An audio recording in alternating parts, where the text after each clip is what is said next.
Welcome to The Explainer. Today we're talking about something fascinating, the silent first shot in a cyber war. It's that phase that happens way before any alarms go off. It's called reconnaissance, and honestly, it's often where the entire battle is won or lost. So, when you think about a cyber attack, what comes to mind?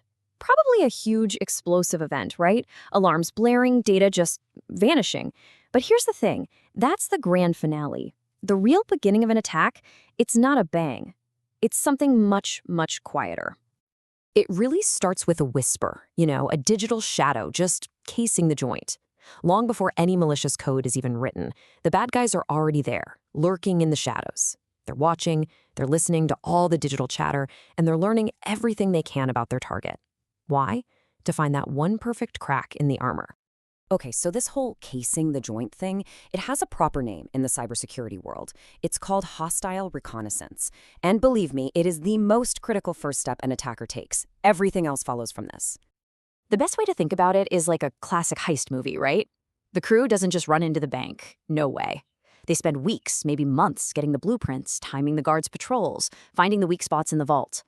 Well, hostile reconnaissance is exactly that, but for the digital world. The success of the entire attack, the whole shebang, really depends on how good a job they did casing the joint. And it's no surprise, really, that all the big cybersecurity models, I'm talking about the Lockheed Martin cyber kill chain, the MITRE ATT&K framework, they all put reconnaissance right at the beginning. It's literally stage one, tactic one. And this is so important. Why? Because stopping an attacker here, at this early stage, is the best leverage a defender has. It's your earliest and honestly your best chance to shut the whole thing down before it even starts. All right, so let's get into the weeds a bit. How do attackers actually do this stuff? What's in their playbook? So they basically have two main strategies. On one hand, you've got passive recon. Think of this as listening from a distance. They're not touching your systems at all. They're just scooping up all the public data they can find, what we call open source intelligence, or OSINT. Stuff from social media, public records, even your company's job postings. Then, on the other hand, you have active recon.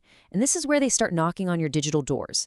They're sending out probes, scanning for open ports, testing for known vulnerabilities. It's way noisier, for sure, but the information they get is incredibly detailed. And here's a look at the actual spy toolkit. For that passive stuff, they're digging through public databases.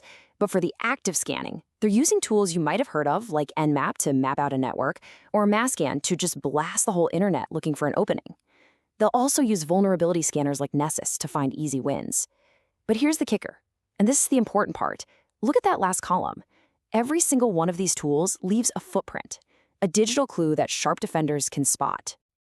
Okay, so we know the attacker's playbook. That's great. But what about the other side? How do you, as a defender, build a fortress that can actually stand up to all this constant snooping and probing? Well, the key is realizing it's not about just buying a bunch of random security gadgets. It's about strategy. It's about a structured, well-thought-out approach. And a fantastic example of this is the Cyber Assessment Framework, or CAF, which comes from the UK's National Cybersecurity Centre.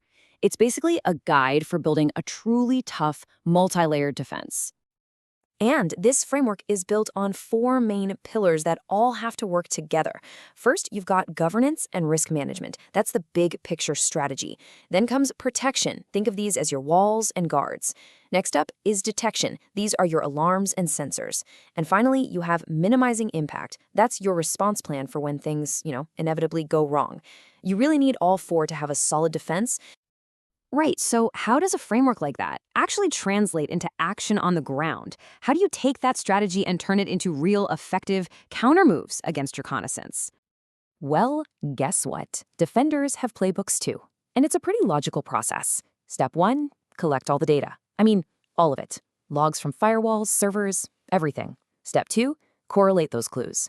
You use powerful tools like a SIEM to connect the dots and spot suspicious patterns, like a port scan.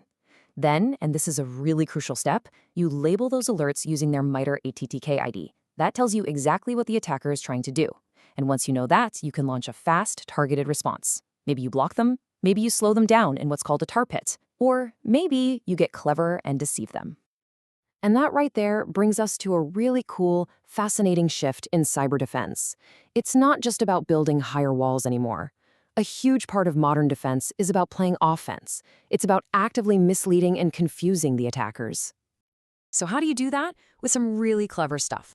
You've got honeypots, which are basically decoy systems. They're designed to look like a really juicy, valuable target. And when an attacker goes for the bait, bam, the alarms go off. Then there are honey tokens, fake breadcrumbs, like fake usernames or API keys, just left out there as traps. The second an attacker tries to use one, you know you've got an intruder. These things are basically digital tripwires. They give you a super early warning, and even better, they waste the bad guy's time and resources. So let's bring it all back. The main thing to remember is that this quiet initial phase of an attack, this reconnaissance, it's often the most important battleground. It's the silent war that happens way before the main event. Just think about it. Reconnaissance is stage one, number one. So detecting and disrupting an attack right here, that's the single most proactive thing you can possibly do. Everything else that comes after is just you reacting to what they've already done. So really, the big takeaway here is about a shift in mindset. We need to move away from just reacting to breaches after the damage is done.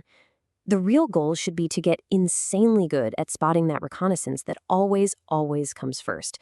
If you can win that early, silent war, you can often stop the bigger, louder, and way more damaging conflict from ever happening at all. And that really leaves us with one final question to think about.